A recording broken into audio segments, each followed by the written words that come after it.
So firstly, very good morning to all of you. My name is Priya Pandey and today you are connected with our beautiful channel सवाल विद्यार्थी. So आज का जो हमारा topic है वो है otitis media. So now let we start our topic. So firstly हम देखते हैं इसकी definition. It's an infection and inflammation of middle ear that most often occur in infant and young children but can occur at any as. क्या है कि ये क्या है, इन्फेक्शन और इन्फ्लामेशन है किसका, मिडल ईयर का, जो कि क्या होता है कि मोस्टली किसके अंदर होता है, इन्फेंट और यंग चिल्ड्रन के अंदर होता है, लेकिन ये किसी भी एज में हो सकता है, लेकिन मोस्टली बता रहा है कि इन्फेंट और यंग चिल्ड्रन के अंदर होता है. Most common in children under 15 years of age. Most common होता है किसके अंदर, 15 ईयर्स ऑफ एज के बच्चों के अंदर होता है. It may be acute, chronic and serious otitis media. Mostly जो मतलब कि 15 साल से कम उम्र के बच्चे होते हैं उसके अंदर ये देखने को मिलता है. और it may be acute, chronic and serious otitis media हो सकता है. टाइप्स ऑफ ओटाइटिस मीडिया हम देख लेते हैं. तो टाइप्स की बात करेंगे तो एक्यूट होता है, क्रोनिक होता है. जैसे कि नाम से ही पता पड़ रहा है कि एक्यूट ओटाइटिस मीडिया क्या होगा, जो मतलब कि तुरंत होगा. और क्रोनिक मतलब कि धीरे धीरे धीरे करके वो जो होगा एकदम सीवियर तरीके से पेन होने लगेगा वहाँ पर.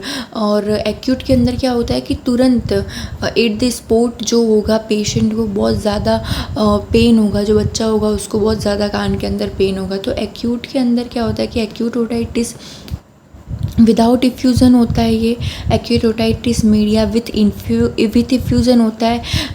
Acute otitis media, then acute viral otitis media. Then chronic की अगर बात करेंगे तो क्रोनिक सपोर्टिव ओटाइटिस मीडिया होता है. Tuberculous otitis media and syphilitic otitis media. ये आप इतना याद नहीं रखो तो भी मतलब इतना इम्पॉर्टेंट नहीं है. आपको जो मेन चीज़ याद रखने की टाइप्स इसके एक्यूट और क्रोनिक होता है. एक्यूट के अंदर क्या होता है कि जो बच्चा होगा उसको मतलब कि तुरंत ही मतलब कि कान में पेन होने लगेगा.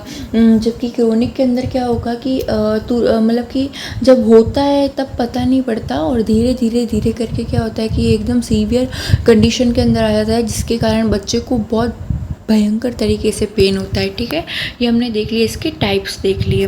अब हम देख लेते हैं इसके causes. An ear infection is caused by a bacterium और virus in the middle ear. This infection often results from another illness, cold, flu और allergy that causes congestion and swelling of the nasal passages, throat and Eustachian tube. क्या कह रहा है कि इसका जो कारण होता है ईयर इन्फेक्शन का वो क्या होता है, मेनली बैक्टीरिया और वायरस के कारण होता है. मिडल ईयर के अंदर अगर कोई बैक्टीरियल या वायरल इन्फेक्शन हो जाता है तो उस कंडीशन के अंदर ओटाइटिस मीडिया होने के चांसेस रहते हैं. This infection often results from another illness, मतलब कि इस इन्फेक्शन के कारण कान में दर्द होने के साथ ही दूसरी बीमारी के लक्षण भी दिखते हैं, जैसे कि कोल्ड होना, फ्लू और एलर्जी. ये सारी चीज़ें भी हमें देखने को मिलती है. That causes congestion and swelling of the nasal passages, जिसके कारण क्या हो जाता है, कंजेशन और स्वेलिंग हो जाती है किसके अंदर, नजल पैसेज के अंदर, थ्रोट और यूस्ट्रेशियन ट्यूब के अंदर. तो इसका जो मेनली कारण है कि किसके कारण होता है, तो ये वायरस या इस बैक्टीरिया इसका कारण हो सकता है. सिम्टम्स ऑफ ओटाइटिस मीडिया की अगर बात करेंगे तो सबसे फर्स्टली तो क्या हो गया, कान से रिलेटेड है तो कान के अंदर क्या होगा, पेन होगा. कान के अंदर पेन होगा, ये हमारे गले से भी रिलेटेड है.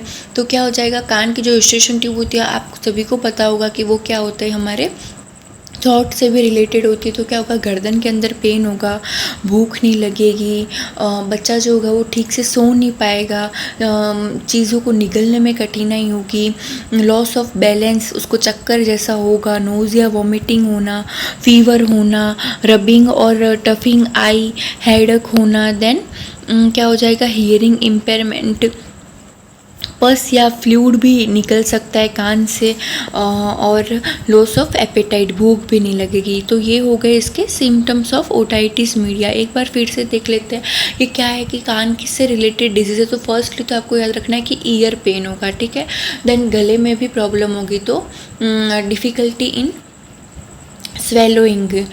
देन क्या हो जाएगा, फीवर आना, देन रबिंग और tugging ear, headache, trouble sleeping at night, nausea, vomiting, loss of balance, loss of appetite, pus या फ्लूइड, मतलब कि डिस्चार्ज निकलना कान से, देन हियरिंग. ये सारी कंडीशन ये सिम्टम्स है किसके अंदर, ओटाइटिस मीडिया के अंदर।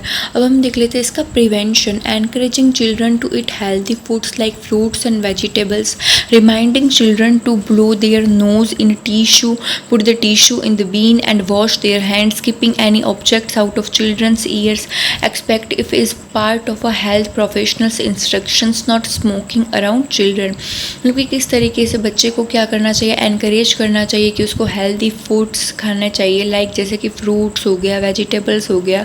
Then reminding children to blow their nose in a tissue, मतलब कि जब वो उसका नाक साफ करता है तो उस टिश्यू को मतलब कि बिन के अंदर डालना चाहिए। Then and wash their hands, उसके हाथों को अच्छी तरीके से धोना चाहिए। Keeping any objects out of children's ears, expect if it's a part of health professionals instruction, मतलब कि किसी भी ऑब्जेक्ट को बच्चे के कान से दूर रखना चाहिए। डॉक्टर के बिना सलाह के खुद ही डॉक्टर नहीं बन जाना है कि भाई इसको कान के अंदर दर्द हो रहा है तो हम इससे साफ़ कर देते, इससे बच्चे का कान और ज़्यादा डैमेज होने की कंडीशन चांसेस बढ़ जाते हैं और हियरिंग लॉस के कंडीशन प्रोड्यूस हो जाती है। And not smoking around children, बच्चों के आसपास स्मोकिंग भी नहीं करनी चाहिए। सो आज के लेक्चर में इतना ही था। मिलते हैं हम नेक्स्ट लेक्चर में। अगर आपको वीडियो अच्छी लगती है तो हमारे वीडियो को लाइक कीजिए, चैनल को सब्सक्राइब कीजिए एंड अपने फ्रेंड्स के साथ शेयर कीजिए। Thank you so much.